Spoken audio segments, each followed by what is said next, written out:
Hello YouTube, I'm Hussein, and last month I finished writing my GRE exam, and I'd like to share my experience of studying and writing the exam with everyone. So before I get into that, I just want to tell you my story. I graduated in 2015 after studying mechanical engineering, and I worked for 4 years in two different manufacturing companies in the city of Chennai. And around in 2019 I decided that I should study further and I would like to explore other educational opportunities abroad. So I decided to study for the GRE, and sometime in July I started my preparation for the GRE, and I wrote it once in October. I didn't do too well, and I wrote it again in December. So in the October attempt I got a 312, 156 in the quants and 156 in verbal, and again in December I had done much better. I got 321, 159 in the verbal and 162 in the quant section. So over the past 6 to 8 months I've been studying for the exam and looking at different strategies and how to tackle this particular competitive exam, and I've gained some amount of experience in doing so, and I just want to share that with you. So before getting into the different strategies for the GRE, I just want to talk about a few misconceptions that are there surrounding the GRE. Like when I started studying, I would see a lot of videos on YouTube where someone would say that I cracked the GRE in 10 days, or I did crack the GRE in 1 month, or I did it in 1 week, and somehow I felt those were not completely true or honest, because a lot of it depends on how much time you have for the how much time you have to study every day, and also what your level of understanding is of the subjects. Like a lot of people might naturally be good at English, or have a really high verbal proficiency, and also some people might be really good at math already and would not need a lot of time to go through the basics again. So it really depends on where you are. I took around 6 months to study for it. One of the reasons for that is I was working full time, and I could study roughly around 4 hours a day.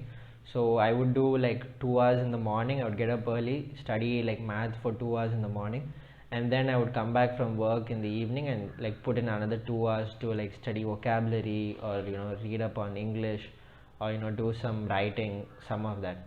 So this is one of the misconceptions that I came across. Another misconception that I came across was that people would tell you as soon as you before you start studying that you should take a diagnostic test, and somehow I am not okay with that, because when I started studying I was really rusty in all the basic math topics that I had studied maybe 5-6 years back, and I feel that we should first just brush through them a little bit, get an understanding of what they are, and then give a diagnostic test, because that will really show you what your weakness is and where it lies. So I would suggest studying the math concepts, what the GRE consists of, studying all the concepts and understanding them over a 1 month period, and then going for a diagnostic to understand your weakness. So these are the two misconceptions I feel that are always floating around on the internet, and I just wanted to share my perspective on it. Okay, looking at the different materials that I used.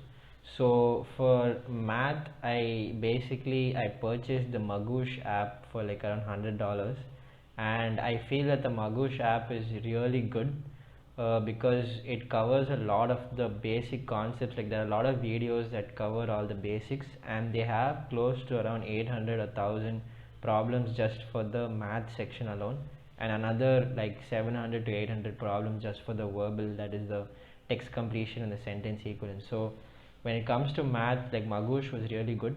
It helped me cover all my the concepts for the first 1 month, and also gave me a lot of practice problems. Apart from Magoosh, I also used the Manhattan 5-pound book. That also is very it just contains a lot of math problems to go through, and obviously the most important of all was the ETS power pack, which comes, like, I think which has 3 books in them, and one is specifically for quant. So the best questions are from ETS because they like kind of emulate the test questions as such. So what I found was that the ETS material is really limited. So I think the best strategy would be to use the ETS material in the last 1 month, or the last 10 days, or last leg of the preparation of your exam. So that would be the best time to go through the ETS material, because that would represent what you would see in the test. Prior to that, you can use all the other test prep services like Manhattan or Princeton or Magoosh. Make sure that you're continuously practicing problems every single day and not letting go of that focus. So coming to the strategies for studying for the verbal, so you can break down verbal into like 3 parts, that is the text completion, sentence equivalence, and the reading comprehension. So these are 3 parts, and for the text completion and sentence equivalence, you have to have a good knowledge of vocabulary. There's like no way around that. So what I did for that is I downloaded the Magoosh app, but with the Magoosh app I found a few like problems that I could not search for particular words on the app, and also I could not like pair up words like synonyms and mark certain words the way I wanted. So what I did is, the common and the basic words, I put them onto an Excel sheet, and I basically did all these modifications to those words, and I studied from that Excel sheet. I've kept a link of that in the description below, so that even you can find that useful for studying. Coming to the RC, so the RC section was a really big problem for me. Like when I was giving my practice tests, I was not able to cross 150. I was around 150, maybe 151, but I found it really hard to like read the passage, and then those questions were really complicated as well. I was lucky and I found this YouTube channel called Gregmat, Gregmat, and Gregmat has made 4 videos on how to crack the RC section. So these 4 videos, they talk about some strategies over there, and they are like amazing. They're really good. And after doing those videos, I first practiced RC questions, and I was able to do them really well, even though I didn't time myself in the beginning. And once I got a hang of those strategies, it became much easier, and my score jumped at least like 6 to 8 points. So that was really helpful. Regarding practicing RC questions, there are a lot of questions available for RC in the old GRE book. So the old GRE, there's a PDF that is floating around the internet. You can get that, and the RC questions from that are really good. Apart from that, again, there's always the ETS material, which is highly recommended, and it's best to do that towards the end of your test prep, so that it's similar to what questions you will face later on. So this is regarding the verbal section. I'd also like to add a point on anxiety. So one of the main reasons I didn't do well the first time I wrote the GRE was because of having like this kind of anxiety attack during the test, where when I'm writing the test and when I come across a verbal or a quant problem that I can't solve, I would just kind of go blank, or I would sit there and fight with the question and waste a lot of time. So definitely dealing with anxiety was an issue. The first thing I did for that was I would tell myself that okay, I need to only solve like 16, 17 or 18 questions. I don't have to solve each and every quant problem that is there on the test. I don't have to do that. So by telling myself that repeatedly, I was mentally more relaxed. I didn't have to attack every problem, and even when you're solving 17 questions in 35 minutes, it becomes a lot easier. So that was one thing that I found really helpful.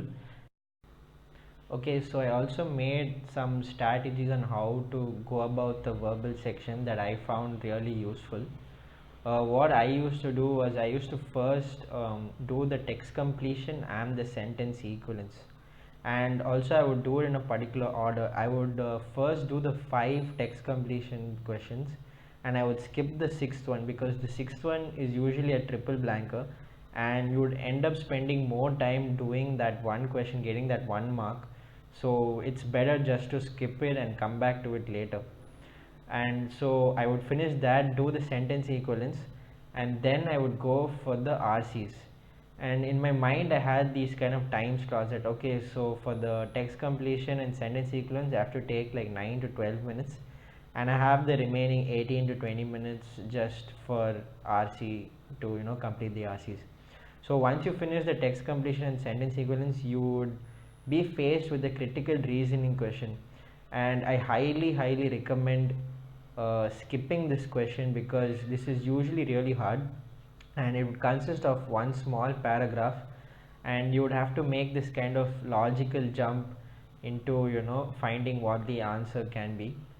And this I find is generally harder than the other RC questions. So once you like skip this, you will have like 2 medium RC passages and one really big one, and I would keep like roughly 4 to 5 minutes for the medium sized passages and around 10 minutes for the longer passage.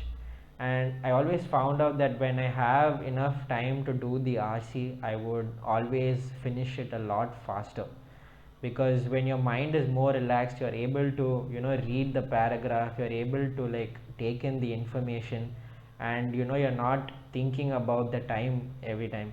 Because when you look at the clock and you see it, you see yourself running out of time, you start to panic a little, and you're not able to like take in that information from the paragraph and try and understand it. You're just like trying to somehow answer the questions and just get done with it, and you kind of lose focus, get anxious just because of the time. So this is a really helpful strategy. In the last attempt that I gave in December, I had 3 verbal sections, and I did all of them in the exact same order as I just mentioned, and I finished all the questions well within time and in a really relaxed manner. So I found this really useful, and I hope it does for you as well. So this is the end of this section of my strategies on how to deal with the GRE. I hope this is really useful for you, and all the best for your exam.